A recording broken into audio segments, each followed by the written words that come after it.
Welcome to the Pilot's Inner Circle on Flight Training Radio, where a good pilot is always learning. Now, here's your host and certified flight instructor extraordinaire, Jason Schappert.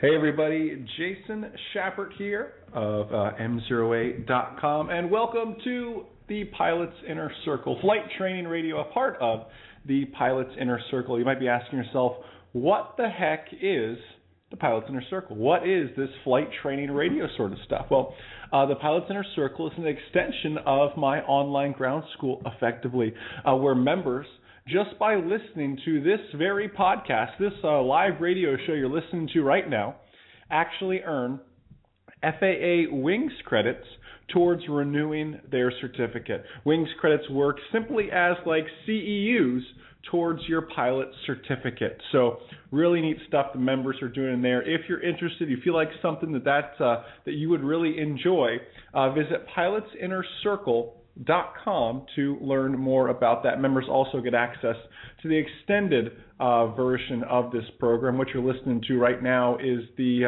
open version. And then towards the end of this, we go into the members-only portion. And it's just, again, a great way to really live out that mantra that we talk about, that a good pilot is always learning. So anyways, for those of you good and great pilots out there, this is Flight Train Radio. We are 110% live. If you guys have a question for me, hit me up on Facebook, facebook.com/MzeroA. That's the spelled out version, MzeroA. And then also on Twitter. Or if you would like to talk with me live, you can simply call in as well, toll free. That number to call in is 877-537-6704, 877-537-6704. We'll take those calls a little bit towards the end of the program and questions towards the end of the program, because what I want to talk about first is this, and that is uncontrolled airport operations. More specifically, uncontrolled airport radio communications. And if you guys have been following along with the 31-Day Safer Pilot Challenge, which coincides perfectly with this wonderful month of January, and by the way, if you haven't, you guys can go to saferpilotchallenge.com, saferpilotchallenge.com to learn more about that. Again, totally free to participate in that. 31 sequential videos it's almost like doing a daily devotional, sort of thing. Each day, learning something new and really honing in your skills with a 3 to 5 minute little video each and every day. Excuse me. I'm fighting off a little bit of a congestion as well. So bear with me as far as that goes. By the way, the uncontrolled radio communications was day 23. Day 23. So this really coincides very well with that. So let me go to a drink here, and we'll go ahead and get started talking about uncontrolled airport radio communications. By the way, Facebook, Twitter, or call in with your questions, 877-537-6704, for those of you listening live. So really the big point, or the 3 points I want to bring home, are this, and what I'm going to share with you is 3 tips for safer operations working in and out of uncontrolled airports. Some of you may say, listen, Jason, that's just your opinion, but I can tell you from 8,000 hours of flying around, 90% of 8,000 hours in uncontrolled airports, I can tell you a thing or two about how to operate safely in the pattern, entering the pattern, exiting the pattern at an uncontrolled airport. So I'm going to share with you my 3 tips for safer operations. So if you're sitting at your desk, be sure to take some notes. If you're driving your car, don't worry about it. This is being recorded, so you can always go back and listen to that if you want to write these down again. But here are these. I would say in no particular order, but really this first one is my biggest pet peeve, and it's this. Avoid using this phrase, any traffic in the area, please advise. I don't care who taught it to you. It is not a phrase that is promoted or mentioned in the FAR aim. Okay, so there is no rule or regulation or suggestion in the FAR aim that even suggests using this phrase. This is kind of like the slang of the English language almost. Any traffic in the area, please advise. And let me tell you my beef, to use some slang, my problem with this phrase. Imagine I'm flying into and this is the common scenario. You just got off flight follow and you're heading into the airport. Flight following says, go ahead and squawk 1200 and frequency change approved. You squawk 1200, you change over to 122.8, whatever the Unicom frequency is for the uncontrolled airport you're going into. And you never really listen for a bit. You just jump right on that frequency and key it up and say, Denell in traffic, Cessna 512 Romeo is 12 miles out to the south. Any traffic in the area, please advise. You didn't listen. You didn't do anything. You just stepped on it. I don't mean to be stepping on people's toes with this, but this is just the honest truth. So now that I've said any traffic in the area, please advise. If there was any traffic in the area, let's say there's 3 guys in the pattern. There's one on downwind, there's one transition in the airspace at 2,000 feet, and there's one about to take off. Well, those 3 guys, when I say any traffic in the area, please advise, they're all going to key up the mic at the exact same time. So darn right they want to tell you where they're at, so you know when you're coming in. So they all key up the mic at the same time. And what happens when more than one person tries to talk at the same time on any radio? Well, you don't hear anything. There were 3 radio calls made, that all 3 of which you needed to hear so you know what was happening. And because of what you said, any traffic in the area, please advise, you caused them all to step on one another because no one had a means of going. In what order? Does that make sense? Avoid using that phrase. You will hear that used over and over again. And this isn't coming from, me. This is coming from a check-ride examiner. Actually got onto one of my students for saying that phrase, any traffic, please advise. Any traffic in the area, please advise. I said, listen, you just can't do that because you're going to cause chaos wherever you're going. The simple solution to that is make your radio calls as you would. 12 miles to the south, 10 miles to the south, inbound for landing. A lot of people don't realize that. You don't have to give them your life story when you're that far out. When you're 10, 12 miles out, it's fine to just say Cessna 512 Romeo is 12 miles to the south, inbound for landing. You can leave it very vague because honestly, at 12 miles out, if that uncontrolled airport doesn't have an ATIS or an AWOS, which most of them don't, I want to take a look at that windsock before I make a decision on which runway I'm landing. Or I want to hear what everybody else is doing first and go with the flow of traffic before I just ramble out that I'm landing runway 36 when everybody else is using for 18 and I look silly. You know what I mean? Make your simple radio calls and then from there, listen. Listening is the best thing you can do on that radio.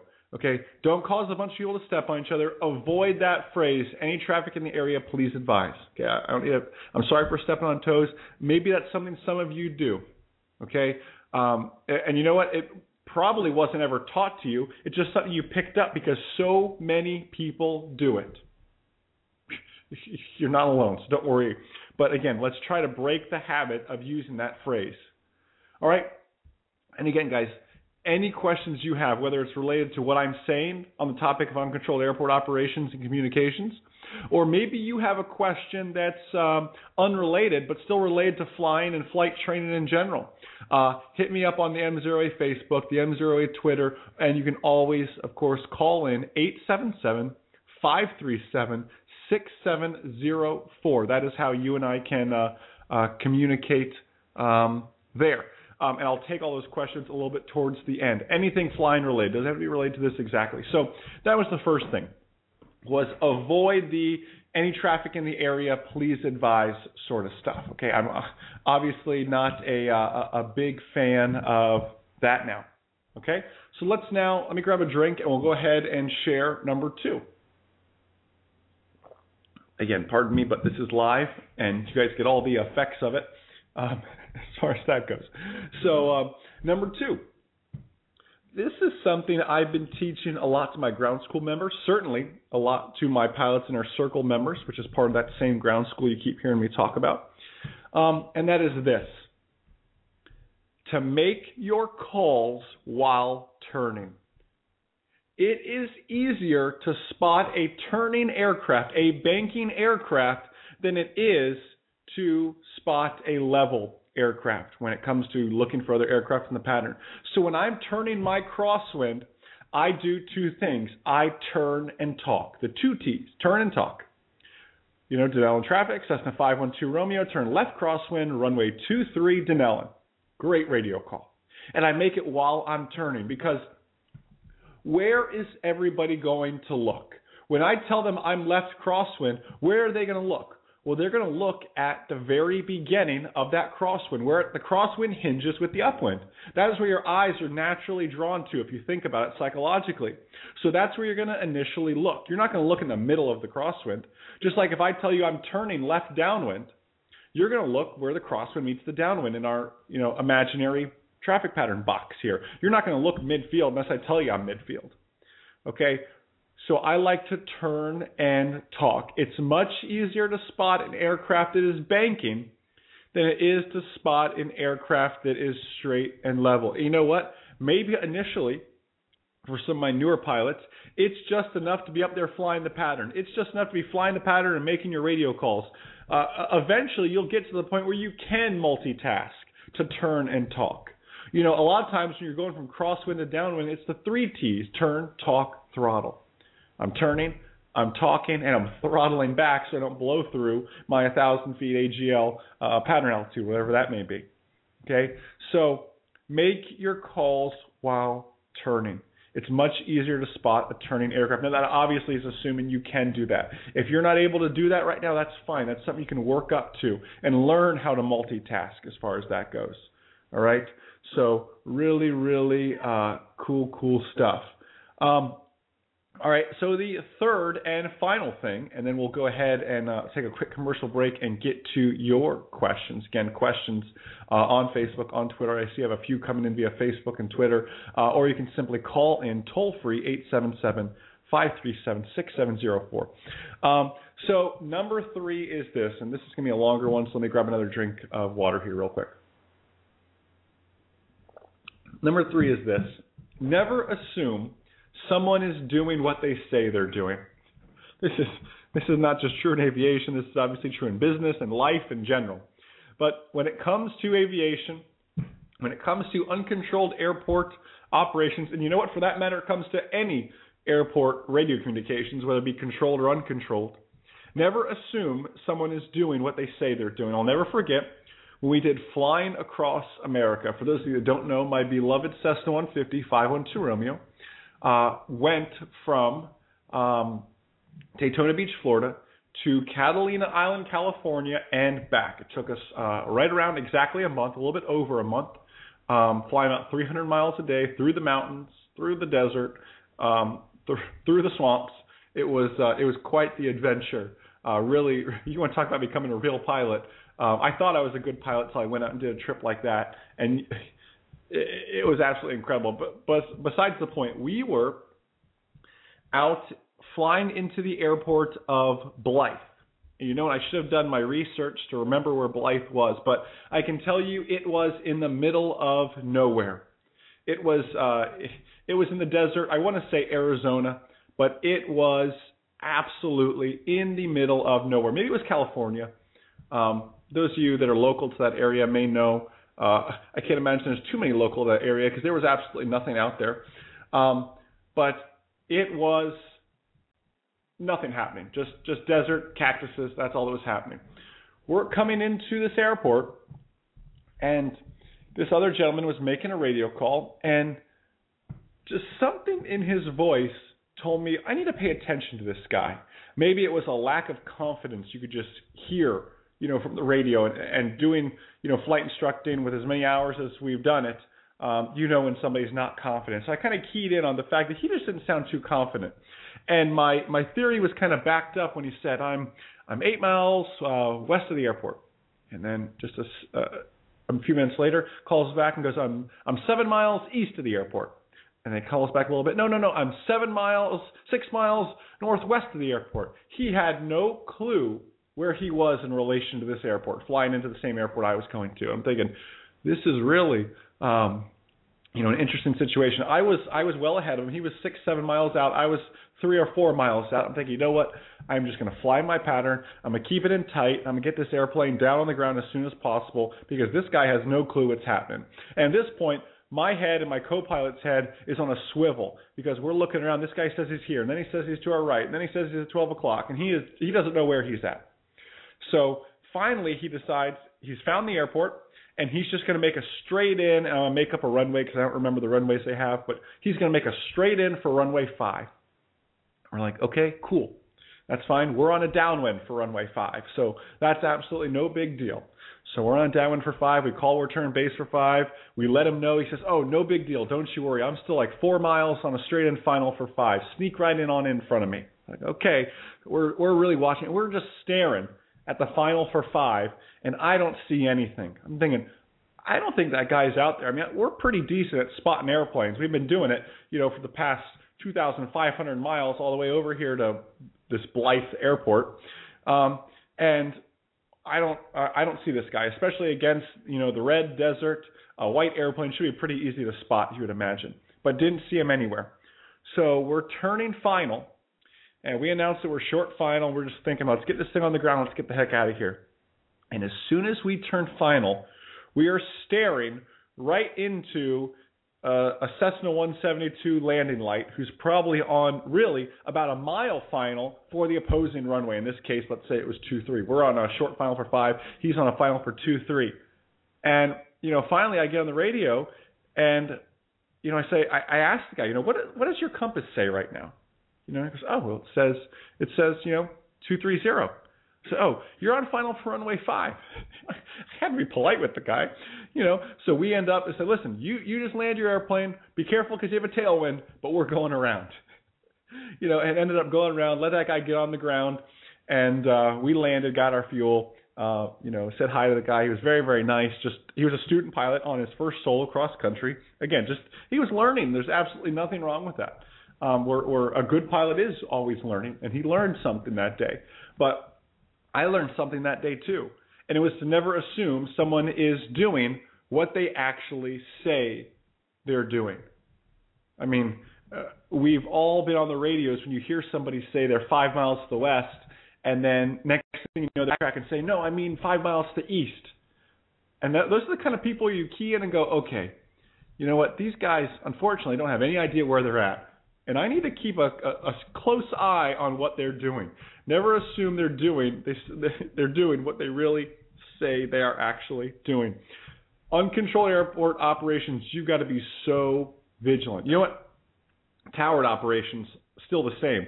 Don't feel like, and a lot of people fall into this trap, because there is a tower, that they feel like, oh, somebody's watching me, somebody's got my back, I can just sit back, kick my seat back a notch, and they're watching everybody for me. You know what? You would be surprised to learn that more mid-air collisions happened at towered airports than they do at uncontrolled airports. Crazy but true fact. So don't think you're any safer as far as that goes. You need to be vigilant in both scenarios. So those are really the 3 tips, guys. Avoid that phrase, any traffic in the area, please advise, because you're just causing mad chaos in that case. You want to number 2 is make your calls while turning. So, Denellen traffic, Cessna 512 Romeo, turn left crosswind, runway 23, Denellen. And I'm making that radio call as I'm turning off my upwind onto my crosswind. Why? Because it's easier to spot a banking or a turning aircraft. Turn and talk. And number 3 is just like I shared with you in the last story, never assume someone is doing what they say they are actually doing. You've got to be vigilant in all cases. Just because they say they're 5 miles to the west doesn't mean they're really 5 miles to the west. They could really be to the west, but they could be 3 miles. They could be 10 miles. Not everybody has a GPS. Okay? So just be vigilant as far as that stuff goes. So, guys, we are going to take a quick commercial break, and I'm going to get to your questions. By the way, if you have a question, hit me up on Facebook. I see a few questions on Facebook. Hit me up on Twitter. I see a few questions on Twitter. Both those usernames are just MzeroA on both Facebook and Twitter. Or if you're somewhere where you can chit-chat and it's quiet, go ahead and call in. The number to call in toll free is 877-537-6704. 877-537-6704. We'll chat with you guys right back after the commercial break. See you in about 2 minutes. Are you prepared for an engine failure on takeoff? What if there was runway remaining? What if there isn't? Would you know what to do if you lost radio communications in IFR conditions? My newest book, In-Flight Emergencies, a step-by-step guide to handling the unexpected, will cover all of this and more. Readers learn about a topic such as engine failures on takeoff. Then at the end of the chapter, there's a URL where they can go and watch a video of an actual engine failure on takeoff and see how the pilot applied the skills mentioned in the book. We're adding videos you love to the books you need, because a good pilot is always learning. Check out the book at inflightemergencies.com. Hey there, quick question. What would you do if you lost your logbook? Imagine having to go back in time to track down all of those hours, dates, aircraft flown, and airports landed at. It's near impossible. Trust me, I've done it. Welcome to Runway Log, the best online pilot logbook that lets you log flights on your iPhone, iPad, or Android device. Attach photos to certain entries and see where you've been with our interactive map. Best of all, it's backed up every hour and fully exportable to CSV or PDF. Runway Log has your back. It even sends reminders when your flight review is due. Don't wait another second. Start your free trial of Runway Log today. Visit runwaylog.com. The Pilot's Inner Circle is more than just a ground school. It's a community. And I want to thank you for all that you're doing. You're going to grow this show. You're going to be the most popular and best instructor in the nation because you focus on people and learning. You're sincere, you have integrity, and you have character. And your wife is a great gal, too. Members get a chance to interact with me and others each and every week live in the radio shows like the one you're listening to now, or every Monday evening in the mock check rides and weekly workshop webinars that we do. Jason really does a wonderful job teaching his students all the basics you're going to need to help pass your written test as well as your practical test. Once you're a member, the online seminars every week. This is really a big key as far as my training was concerned, because there's those nagging questions, exactly what does this do, what does that do? With a 100% pass rate and over 1,000 check rides passed, what's not to love about the Pilot's Inner Circle? Members also get FAA Wings credit for listening to this very radio show you're listening to now, in addition to the extended version. So what's not to love? Visit pilotsinnercircle.com to become a member today.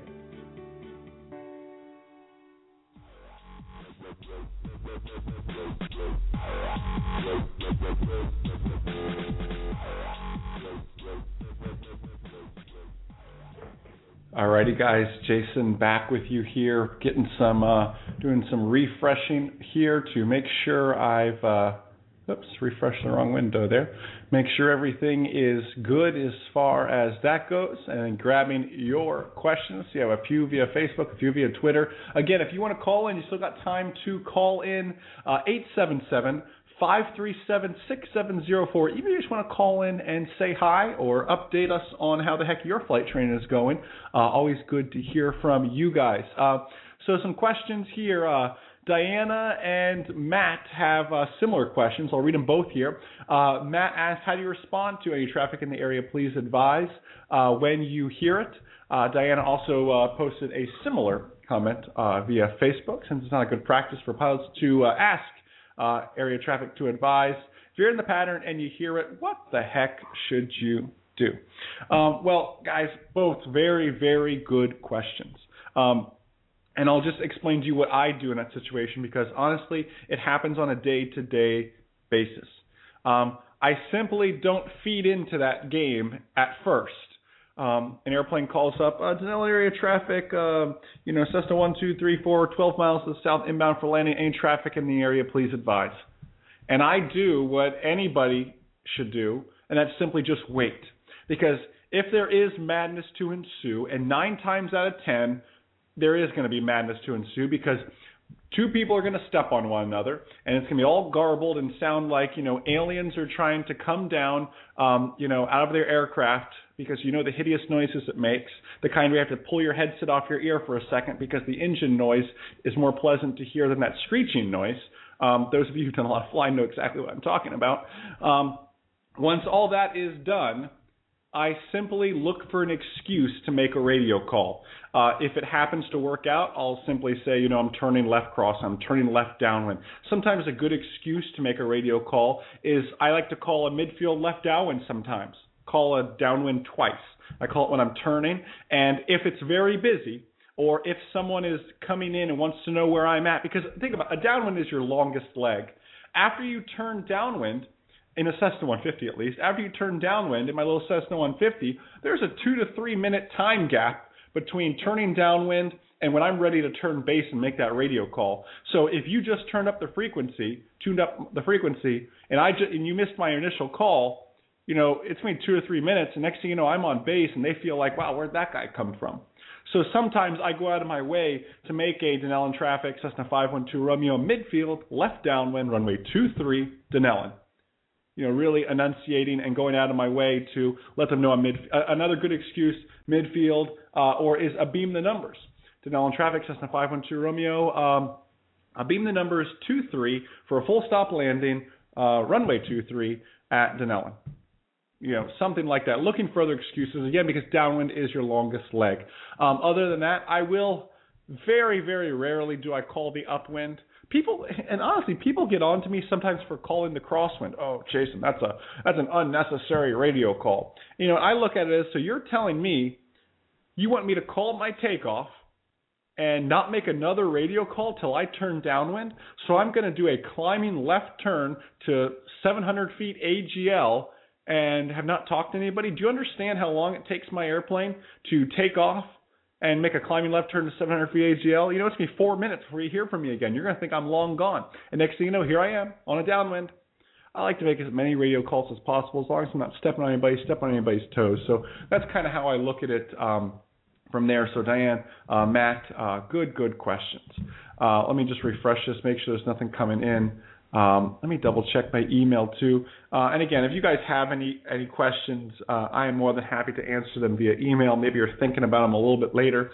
I am happy to take them as far as that goes. Rick, I know you've emailed me a question, and I got you a response coming to that. And some other exciting stuff. So guys, that's really all I have for you as far as this goes. This conversation, however, will continue on with my Pilots Inner Circle members, where they're going to get access to the additional 15 or 20 minutes of this show, depending on how long we go for, as far as that goes. So that'll be up on groundschoolacademy.com for you guys, my members here. Give me about an hour to get that up. For you guys to enjoy that and earn your FAA Wings credits. Guys, if you're not a Pilots Inner Circle member, and that's something that really intrigues you, maybe you really like this show, I batch these out to the members in a really, really nice MP3, plug it into your car on the way to work or at the gym, while you're cleaning the house, whatever works for you, but really living out that good pilot is always learning kind of mantra. And earning FAA Wings credits for it to boot.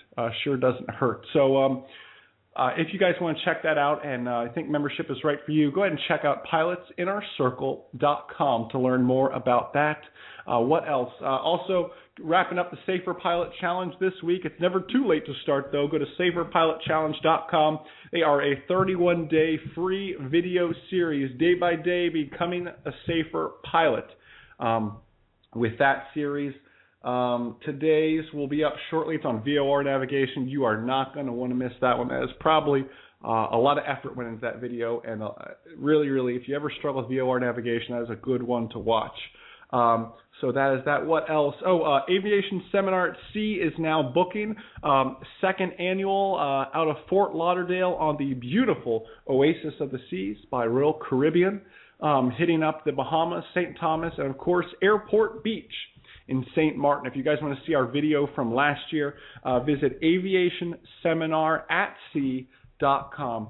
very, very cool vacation, a chance to incorporate aviation and vacation in one, earning wings credits for seminars we do on our days at sea, and getting to do some very cool aviation excursions, a chance to hang out with me and my lovely wife as we cruise around and just talk all sorts of stuff aviation. Had a blast last year, really looking forward to it this year as well, so be sure to keep your eyes peeled for that. And again, taking deposits now, you can simply make payments for all that matters on that. Just get on that ship. You're going to have a blast, and you're not going to want to miss it this year. So, guys, that is that.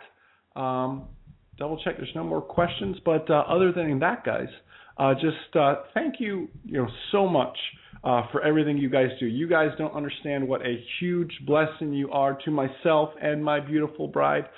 You guys really are the reason we get up so early and stay up so late doing all the crazy things we do. So anything I can do for you guys to make you a safer pilot, make your flight training more affordable, more fun, please don't hesitate to reach out. Hit me up via email. And with that, guys, enjoy the rest of your day. Members, don't forget we have a webinar tonight. And most importantly, guys, remember that a good pilot is always learning. Have a great day, guys. See ya.